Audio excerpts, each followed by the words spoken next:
Hello, everybody, and welcome into Mark Rogers TV, the voice of college football. Thank you guys here for joining me on the eve of Thanksgiving. Thank you guys. I know it's a busy day for everyone getting ready for the big day tomorrow, but thank you for tuning in for the time you do have. Hit that like button, subscribe down below. It really helps out the channel and the brand we're trying to grow here. Please do that, guys. If you're on the Big 12 channel, go over to the Texas channel, hit the like button, subscribe. If you're on Mark's channel, go over to the Big 12 channel, hit the like button, subscribe. Whatever channel you're on, go over to one of the other two channels, like and subscribe on at least one of them, guys. That's all I'm asking for. Please do that. Please hit that like and subscribe button. Share this out with family, friends. Tomorrow's Thanksgiving. Take someone's phone, like the content, subscribe to it, bring them on to it. If they're a Texas fan, if they're not a Texas fan, I will talk football no matter what it is. Finally, guys, thank you for being here live. Yes, Paxton, you did catch it live. I've been having Wi-Fi issues. Guess what? I am upgraded to 6G. So if we have issues then, I'm going to have issues with Spectrum because this is 6G. We should not be having issues on 6G, but it is Spectrum, so we will see. Now, guys, last thing, ticketsmarter.com. If you're going to go to a game, why not save some money? Go to ticketsmarter.com. Type in code BIG for $10 off a purchase of $100 or more. Type in code BIG20 for $20 off a purchase of $300 or more. Guys, if you're going to, let's say, Texas Tech this weekend, 2 tickets is going to cost you probably $300. Throw in that code, get $20 off. Buy yourself 2 beers at the stadium. If you're at the Michigan-Ohio State game, that's going to be 1 ticket. So go and do that. Ticketsmarter.com. Type in code BIG for $10 off a purchase of $100 or more. Big 20 for $300 or more. And then subscribe to the SEC channel, which I will be on next year, and subscribe to the Big 12 channel. Please, guys, it helps out the channel. Hook 'em, guys. I'm glad we got some real Texas fans in here tonight. We got Hook 'em 24/7 or 247, and we got Paxton. Texas got it done. Win your last regular season game. Thank you for that, by the way. That is very nice of you. There's not many Texas fans that are non-Texas fans that are rooting for us. I would say most people are not going to root for Texas on Friday unless you're a Texas fan. So I appreciate that, D-Rock Irish. I really do. I hope Notre Dame wins their last game. I honestly don't know who they play. I'm going to be straight up honest about that. Football's kind of in a weird scenario this weekend. I know it's rivalry week, but is it actually rivalry week? We're playing Texas Tech. We're not playing Oklahoma or Texas A&M. I don't consider them much of a rivalry. They fans do not consider them a rivalry. Kind of like Notre Dame doesn't play USC, and that's who they should play this weekend, honestly, if we're talking about rivalry. So it'll be interesting. Let me know who they play, D-Rock Irish, if you're still there. If you're not, I appreciate the comment. But Texas does survive again, and I'm going to keep saying that. We did play better this week. I will say that as well, but we did survive, and this is Bleeding Burnt Orange Live number 22, the preview. Raider down, guys. Hook them up. I am Matthew Miller, your host. I'm here every Wednesday, 7:30 p.m. Eastern time. Hopefully, guys, I'm here for 3 or 4 more Wednesdays. That'd be really, really nice. There'd be more, actually, because if we did get to a national championship game, there'd be a bunch of Wednesdays in between there that we could have a really good time here. So hit that like button, subscribe. But Texas does beat Iowa State 26-16 in a game, honestly, I never felt like we were going to lose. I know the score was pretty close and it was a good game, but it wasn't. I didn't get that feeling in my stomach, and maybe you guys can chime in on this, that I did in the Kansas State game. That game, guys, I'm going to straight up honest. I said it after the game. I'm going to say it now. I did not watch the last 2 minutes of that game. I got so nervous. It was the most nervous I've ever been, and angry, that I went down in my basement and was like, I'm not watching this. And then I went real quick, and they had won the game. So I came back down and reacted because I was so angry at that game, guys. We were the much better team the whole part of the game other than the last quarter and a half. And it was just infuriating. And this game, I was like, as long as we have like a lead, I felt good in, because I didn't think Iowa State was going to be able to go down the field on our defense. We held them in this game to 9 yards rushing. And if you take out the sack yards, they only had 23 yards rushing. So this isn't a game where I thought, oh, Rocco Beck is going to go down and score on us in the last minute. I just didn't get that feeling. I do like Rocco Beck, though. I think they have their quarterback in the future. They just got to put some weapons around him like they have in the past, like a Breece Hall or an Xavier Hutchinson, or the so many amount of tight ends that they've had over the years. So, but I do like Beck. played pretty well in that game, but I always thought, especially in the second half, that we were going to score. Like I said, we scored 4 out of the last 6 drives in the game. And the last drive of the game, we just held onto the ball. So really, 4 out of the last 5 drives, we scored points. I felt like at any point, as long as we were within a field goal, we were fine because we could go down and get a field goal. And guys, at a development, we have a guy that has made 14 field goals in a row in Bert Auburn. He's been spectacular ever since he struggled early on. He's been very, very good, guys. I've been proud of him. I was wrong about this. I called for a benching. I thought he was so bad and he was going to cost us a game. He has shut my ass up. I was completely wrong. He's been phenomenal. He's been Hunter Lawrence-esque. He's been Justin Tucker-esque. He's been at his best, Cameron Dicker-esque. Cameron Dicker, again, kind of reminded me of Bert Auburn, how he was struggling early on, was very inconsistent. And then you see what he's doing now in the NFL, turn himself into a pretty damn good kicker. I think Bert Auburn's actually a better kicker at this point than Cameron Dicker is. So that's saying something. And he's been reliable, and I've had trust in him, and I'm going to have trust going forward in him. Hopefully he can keep this hot streak alive. I will say this, 14 in a row is a lot, and a lot of those have been 40-plus yards, I think over half of them. So at some point he is going to miss one. Let's just hope it's at a point where we have a big lead and it does not matter. We can help this guy out, because I don't want to go to a point, guys, where we turn on this guy again. Let's say we're up by, or let's say it's tied. He misses a field goal. We go into overtime and lose. It's not his fault, and I don't want it to be his fault. I don't want this fan base to turn on him. So let's give him his flowers now. He's been fantastic. Another guy I want to shout out to, C.J. Baxter. C.J. Baxter was great in this game. He had over 100 yards rushing. I believe that was his first 100-yard game as a collegiate player. Not his first start, because he did start the first couple games, but first start in a while. And he was pretty damn good, guys. I was impressed. He was able to lower his shoulder more than I thought without getting hurt. That was his biggest issue early on in the season. He always seemed to limp off. He did limp off at one point in this game, but he wasn't too badly hurt. Came back in, played well. Jaden Blue also played very well in this game. So overall, did we miss Jonathan Brooks? Yes. I think C.J. Baxter had 100. Let's see. I have it written down. He had over 100 yards rushing. He had 117. I think Jonathan Brooks has 150 in the same carries. That's the difference right now.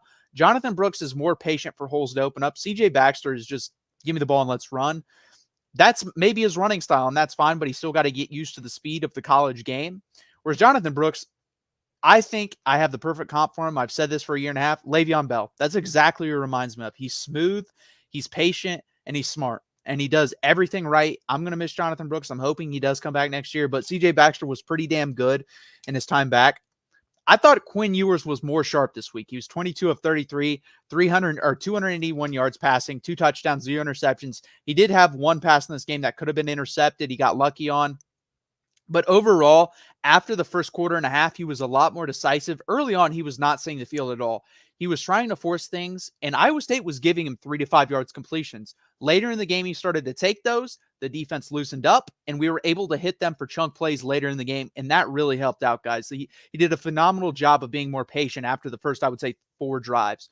So good on Quinn Ewers, and we're going to need that going forward, because I think that's what you're going to see with this Texas offense. I expect Xavier Worthy to play in this game. I know he was banged up and missed most of last game, or missed half of last game. He still had 77 yards receiving. He would have gone for over 100 if he didn't get hurt. That's what teams are going to do. Teams are not going to do what TCU and Alabama did, which I don't understand why TCU did it. I understand why Alabama did it, because they have the talent, but they're not going to man up. They're just not. They're going to play zone. They're going to make us methodically go down the field, as they should, because this team isn't great on third down right now, and they're not good in the red zone. We've gotten better in the red zone. I think we're in the 90s now in scoring touchdowns, but we're not good enough at scoring points in the red zone. So teams are probably still going to take that approach of making us go down the field methodically, as they should. I expect Texas Tech to do the same thing. So it'll be interesting going to this game. Let's jump into your guys' comments.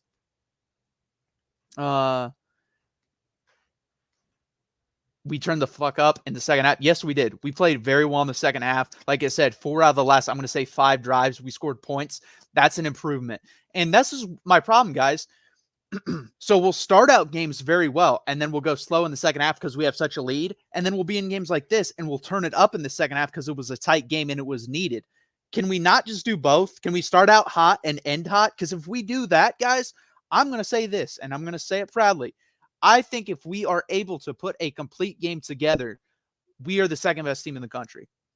That's how good I think this team is, if they put the complete game together. The problem is they have not done that. We've seen good second halves. We've seen great first halves. We've not seen them being put together.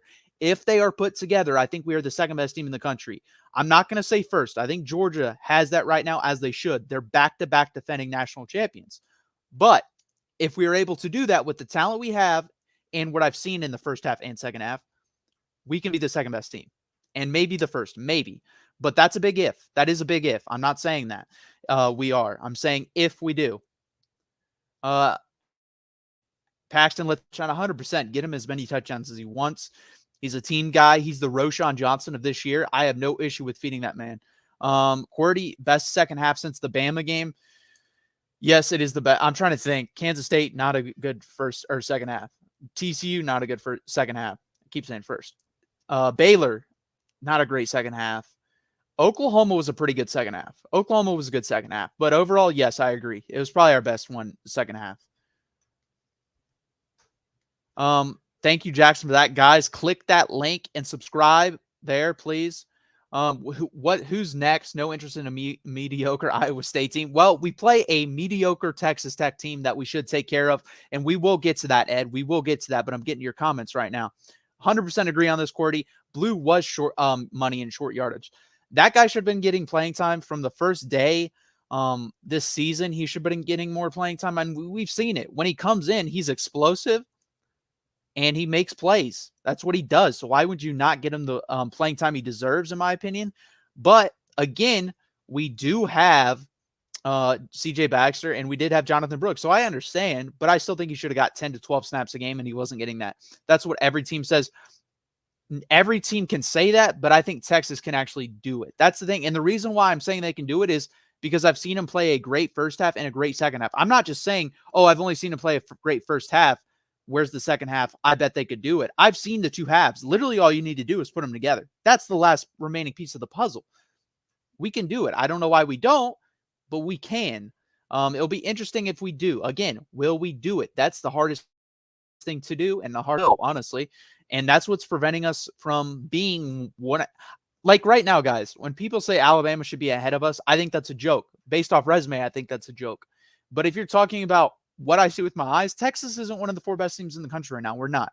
I think Georgia, Alabama, Oregon, and then you can debate Ohio State, Michigan for the 4th spot, but there's no really need to debate that. We'll see it this weekend. And then I think Texas is somewhere between 5 and 6. I think we're better than Florida State. I thought we were better with Florida State with Jordan Travis anyways.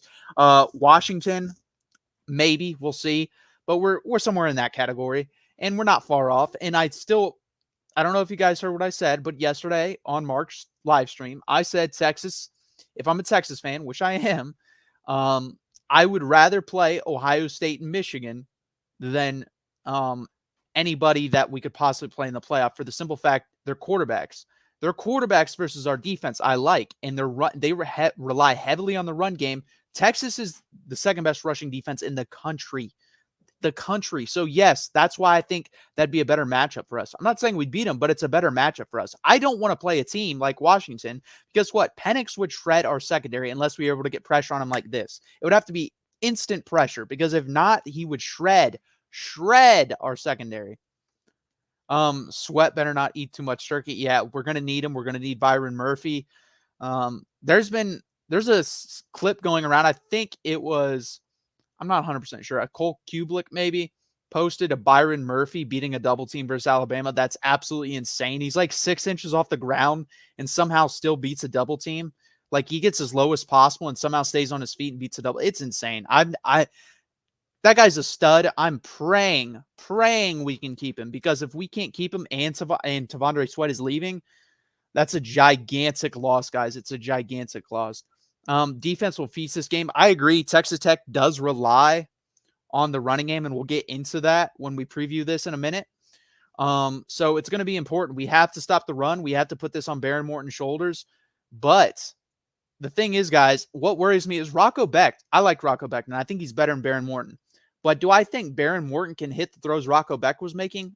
Other than the throw to Eli Sanders in the end zone for the touchdown, the little wheel route out of the backfield, I think he can hit almost every throw Rocco Becht made because it was mostly slant passes. and it was getting annoying, guys. It was getting annoying. You knew what they were going to do every time, and it worked because, one, we're playing off coverage. Two, we're allowing them to go inside instead of outside, which I don't understand. And that's something that needs to be addressed and needs to be fixed, because if you're going to be bad in the passing game, at least make the passes hard. And those are not hard passes to make. Almost every quarterback in the country can hit a slant route consistently, 7 out of 10 times, and they'll be able to move up and down the field. Will they get points from that? Most likely not, because in the red zone that won't be available, and we're really good versus the run. But still, you're allowing them basically a field goal every drive if they just want to keep running that play, and that's not acceptable, and that's not going to work versus the better teams. We would get killed if we tried to do that type of defense versus a Georgia, versus Ohio State, versus Michigan. I'll tell you in a second after I taste or get a drink of water what I think we should do on defense, and maybe why we're not doing that on defense. So basically, Texas should play press man, have inside leverage the whole time, and make them throw outside. Guys, what's harder to throw, an outside breaking route or an inside breaking route? It's inside breaking routes are the easiest thing for a quarterback. They're straight down the middle, straight in the line of vision. It's straight. You can literally drop back, shoulders are already set, you hit the middle of the field. For an outbreaking route, you have to turn your head, square up your shoulders, throw an outbreaking route, which requires more arm strength. That's a harder throw to make. Another thing, too, that people don't mention, as soon as you square your shoulders this way and throw that way, that gives you as a defender a chance to break on the football and possibly get an interception. So why we're not doing that? I think we're not doing that because he's worried of getting beat on like double moves to the outside, possibly going deep. But again, guys, take the chance. I would rather someone kill us every time just going deep. If they're able to hit 30 to 40-yard passes deep outside the numbers consistently, hats off to you. You're going to beat us and you'll probably kill us. But what I'm not okay with living with is consistently getting cut to death. And that's exactly what they're doing with the slant. Now, I will say this. Based on the competition you're playing, that could be the best possible strategy, because listen, this is Iowa State. Iowa State can do this consistently, but they're not going to be able to score when they get in the red zone, and we'll just win this game 26-16. They have to adapt if they play a Georgia, an Alabama, someone like that, because those teams, if they finish in the red zone on those drives, one, will be taking up a lot of time. Two, will be putting up touchdowns on the board, which we're not good at getting if we get in the red zone as well. So it's just, hopefully this is just because of who we're playing. And it's not if we get in the playoff, we play like this. Because if we get in the playoff and play this exact model of defense, we're going to get beat like 38-17. It's going to be something like that. And it may be worse because we rely on the big play on offense. We really do. We do not score in the red zone. We rely on the intermediate to deep passing game. And you can win like that, but you can't win like that playing the style of defense we do. We have to be more aggressive on defense when we play better teams. I'm hoping we do that. I'm hoping just because of who we play, but we'll see. I think we'll see. I'm hoping we see. I would love to get the chance. Again, guys, I'm at the point where I'm rooting for the Big 12 championship game. That was the goal the whole year. If we reach happy camper, that's all I want. Win the Big 12. That was the whole goal. Over under 7 for Tech going on 4th down. 7? I don't think they go for it 7 times. That would be insane. I mean, that'd be like, they would probably only have 10 to 12 opportunities the whole game. So you're telling me they're going to go for it, Paxton, 50% of the time or more on 4th down? I just don't see that. I think over under would be 4.5, and I would take the over. I think they could do it 5 times. I could see 5 times. I don't see 7 though. Ed, don't underestimate how good I think Ohio State's defense is very good, but our defense versus the run is very good. So basically it comes down to, can Quinn Ewers make more plays versus Ohio State's defense, or Kyle McCord make more plays versus our defense? I'll take Quinn Ewers in that. I will. And I would gladly do it. Will I take Quinn Ewers in a shootout versus Michael Penix?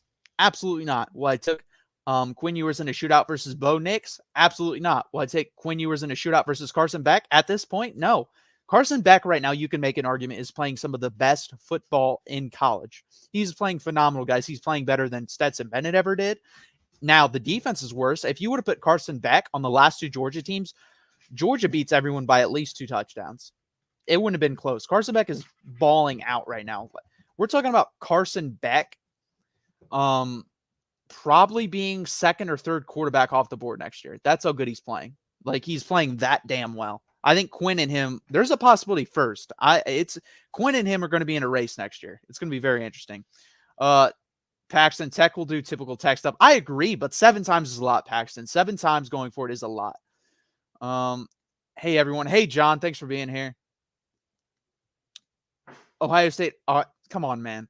Come on. Use your brain. Indiana did not have those wide receivers. Let's not do this, Ed. Come on, man. Come on. Be real with yourself. They didn't have 3 guys that are going to play in the NFL wide receiver. Come on. Let's be fair here. Paxton, my score is Texas 41. I'm not going to predict that high. We'll get to that in a second, but I did not predict that. Yes, Ohio State has a good defense against Michigan State and Minnesota. Again, so John, you caught this just now. I said Texas matches up better versus Ohio State and Michigan than they do versus a Georgia or Washington or an Oregon, because we are very good against the run and we're not great against the pass. And I think that's the biggest weakness of both Ohio State and Michigan is the pass, especially with J.J. McCarthy's injury. Tech will roll the dice the entire game. They will roll the dice. I'm not saying that, but guys, 7 times going forward on 4th down is a crazy amount of times. I don't know what the date is on that, but I bet if you looked in the past, let's say since 2000, how many teams have gone for it 7 times on 4th down? That's got to be under 10 teams. I would be shocked if it's over. I'd be shocked if it's over 5, honestly. I put it at 10, but I'd be shocked if it's over 5. There's no way. 7 times is a lot, guys. Philip, Clemson's offense is better now that they simplified it, but I don't see Clemson scoring more than 28. I don't know what this comment is for because this is Texas. And I know they're playing South Carolina 28-16. South Carolina sucks, by the way. You should kill them. Guys, I'm going to jump into the Texas Tech preview because why not? It is rivalry week. Let's talk about this a little bit. So Texas Tech comes in at 6-5. They have won 3 in a row, guys. I believe UCF, Kansas, and I forget the other one, but 3 in a row. They're 5-1 with Baron Morton. They're 5-1. So they are a different team with Baron Morton than they were with Tyler Shuck and Strong, I believe his last name is. They're at 28.6 points per game, 60th in the country on offense, 24.3 points per game on defense, 58th in the country. So straight down the middle, average across the board on offense and defense. Passing play on defense, they're 68th in the country per play, allowing passing wise, and they're 68th in rushing per play on defense and 41st in passing per play on defense. And then on offense, they're 43rd on rushing. This is more of a rushing team, honestly, guys, and 87th in passing, which is crazy with Joey McGuire and the type of scheme they run, honestly. But they're relying on their strength in Taj Brooks, so it's a smart scheme to me. You're relying on your best player. Baron Morton, 63.6% completion percentage, 12 touchdowns, 4 interceptions. He's been pretty damn clean so far. I think that's going to be one of the keys to the game is turning him over. Taj Brooks, 1,348 yards receiving, 5.4 yards per carry, 9 touchdowns. To me, guys, this is the most unheralded running back in the country. He's been really good this year, and we're going to have to stop him like we've done everyone else. There's been one player to run on Texas, and that's Dylan Gabriel. If we allow Taj Brooks to run on us like Dylan Gabriel did, there's a chance Texas loses this game. We have to contain Taj Brooks. We have to make Baron Morton beat us. And can he beat us? I think he could if he had his best day. That's going to be Texas' goal. You got to make him turn the football over. Please play press coverage. Please play press coverage. I'm begging you. Next up, Xavier White, Miles Price, and Jaron Bradley are the 3 best wide receivers. Miles Price is going to be healthy in this game, according to Joey McGuire, and he scares me the most because he's that little pesky slot receiver that knows how to get open. He's like Jordan Whittington, basically on 3rd down. He's going to be open. You have to cover this guy up. He has 43 catches on the year, 410 yards. They always have like a Wes Welker guy in the slot. I forget the guy in 8 that killed us when Texas Tech beat us. The little white guy. They always have that guy in the slot. We have to cover up Miles Price. It's going to be very important and one of the keys to the game. Jaron Bradley, to me, is the touchdown guy. He's the guy, if they do get in the red zone, that you're going to see targeted, especially if we're able to stop Taj Brooks like I think we're going to be able to. So watch him in the red zone. And then on defense, you have first-team All-Big 12 Jalen Hutchins at defensive tackle. Guys, he might be the 2nd best defensive tackle in the Big 12. I think it's him or Byron Murphy. T'Vondre Sweat is clear above everyone else. I think he is the best defensive tackle in the country. Jalen Hutchins and Byron Murphy are competing for a top 10 or even top 5 slot in the country. Jalen Hutchins is very good. 7.5 tackles for loss, 3.5 sacks. And then Miles Cole also has 3.5 sacks at the linebacker position. It's just an interesting game, guys, because I agree. Everything on paper, what they do best is running the ball. What we do best is stopping the pass or stopping the run. We're number one in the conferences, stopping the run in Big 12 play. We're number one at yards per play allowed. We're number one at touchdowns allowed.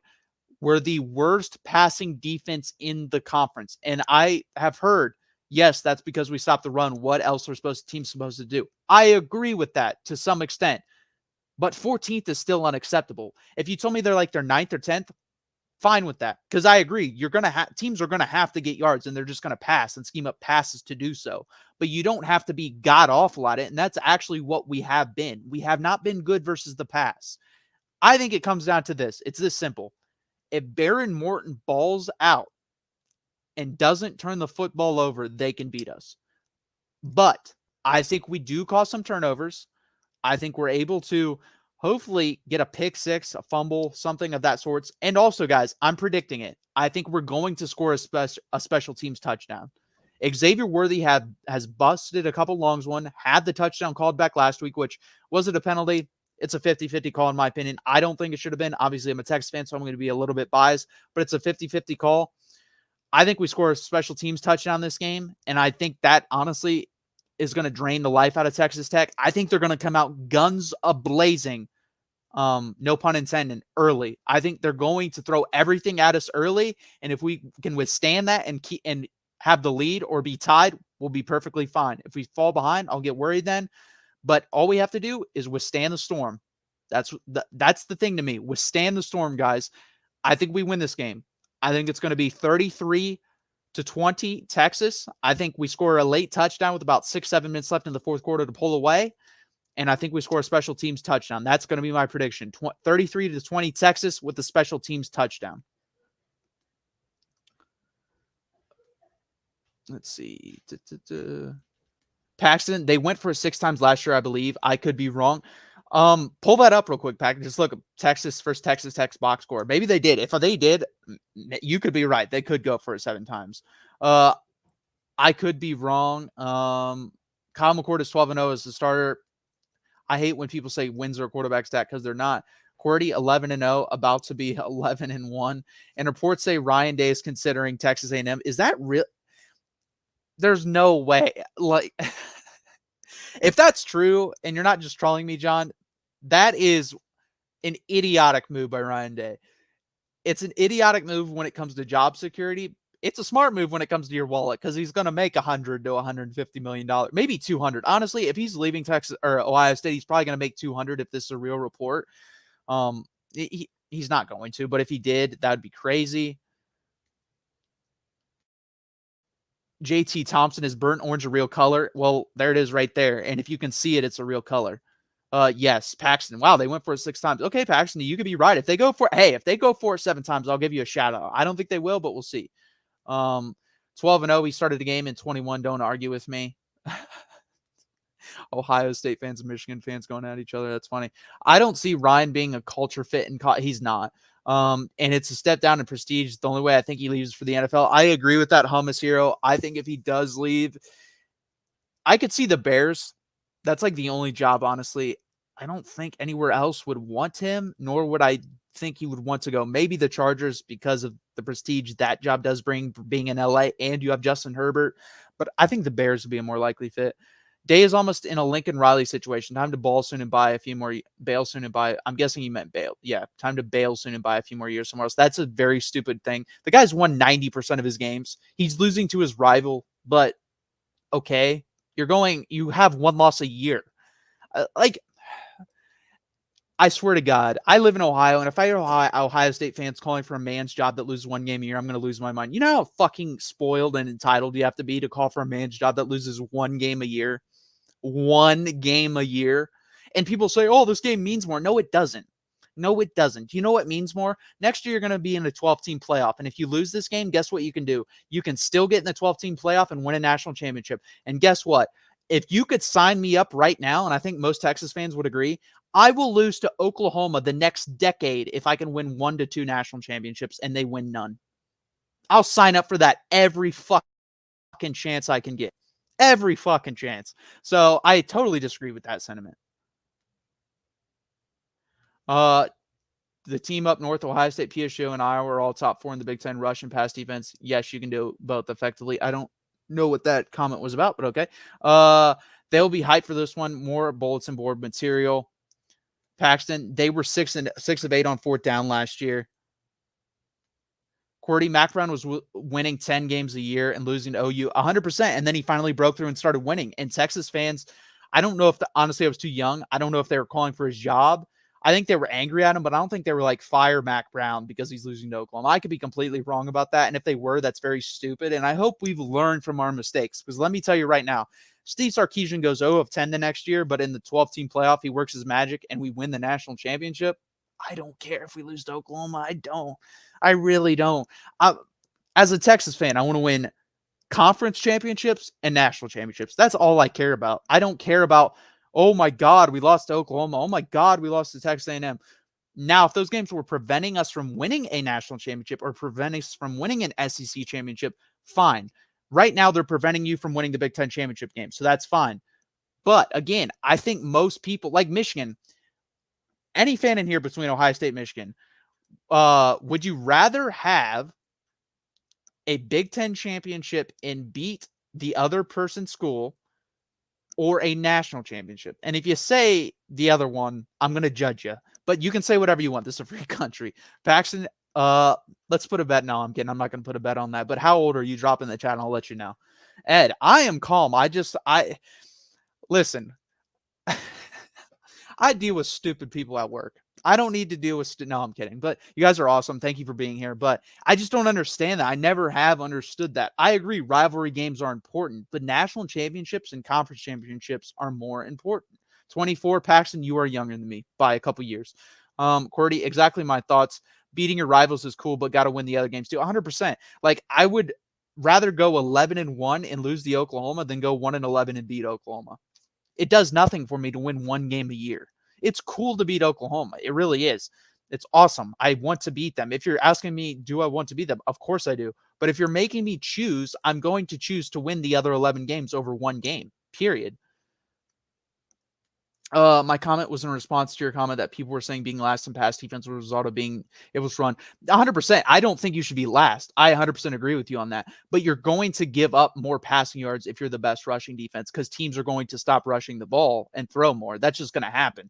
I need to dive deeper into passing yards per play, which we allowed, which is a more important stat. I still don't think we're very good at that either, because we tend to get beat deep at least once a game. So I don't think we're great yards per play passing either. So it's going to be interesting in this game. Like I said, the only way to beat, honestly, for a team in the Big 12 to beat us is if we turn the ball over. If they win the turnover battle by 2 or more, that's really it. That's the only way. They have to win it. Like, we have to turn it over 3 times. They turn it over once. We turn it over twice. They turn it over 0 times. That's the only way. Because I've seen Texas try to blow a game versus, in my opinion, the 3rd best team in the conference in Kansas State.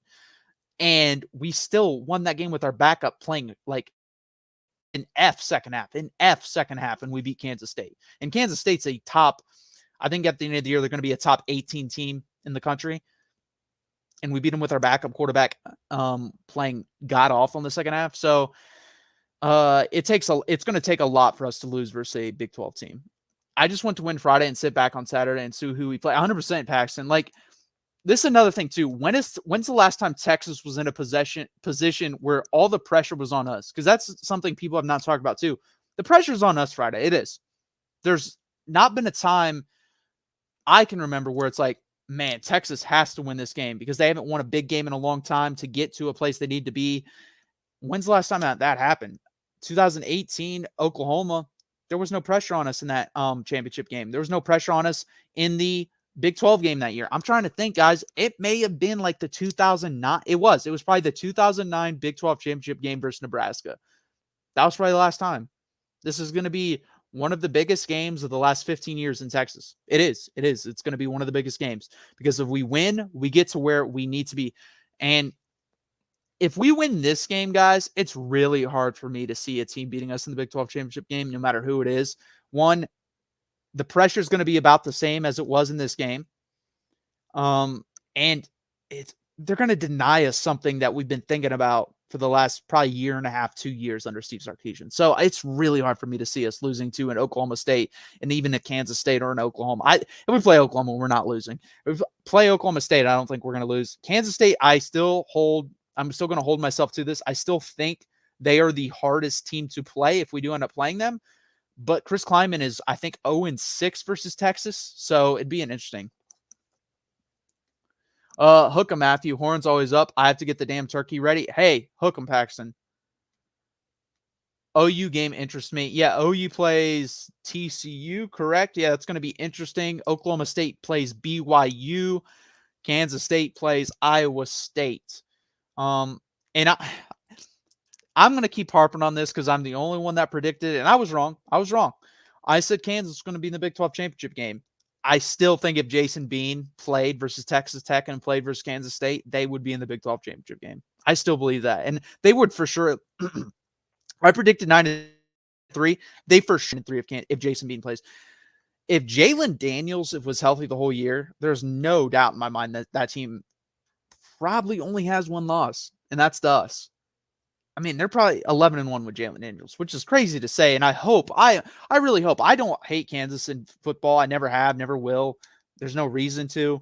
I really hope Lance Leipold stays there, especially with us leaving the Big 12. I have no dog in the fight anymore. I really like when teams like that do well in football. So I'm really hoping he stays, and I'm hoping Jalen Daniels stays next year because I think they can have a fantastic team, guys. I really do. I think next year, if Jeb Fish stays, or Jeb, I'm not sure. I'm Arizona's head coach. I think Arizona, Utah, and Kansas, if Jalen Daniels and Lance Leipold stay, are probably going to be the 3 best teams in the Big 12, which is crazy to say, but that's what I think. Kansas State will be in the running. Oklahoma State will be in the running. I don't think Colorado might be in the running. The UFC might. UCF might. It's going to be a very deep and fun league in the Big 12. I know we're leaving. I know we make fun of it, but it's going to be a deep and fun league. At the end of the day, I'm a college football fan. I'm a Texas fan first, then a college football fan. I don't root for conferences, never have, never will. I don't give a shit that we're going going to the SEC. That does not matter to me. It never has, never will.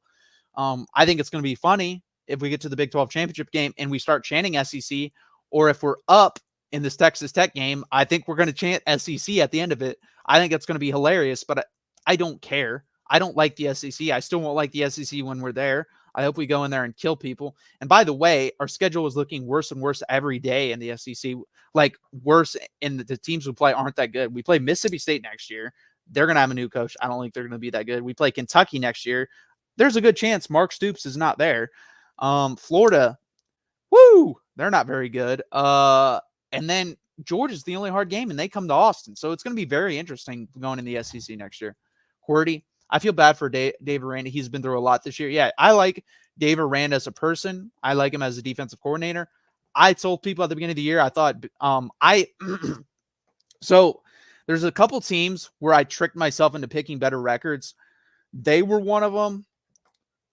Texas Tech was one of them, because at the beginning of breaking down these teams in the offseason, I looked at the roster and I said, what the hell is going on here?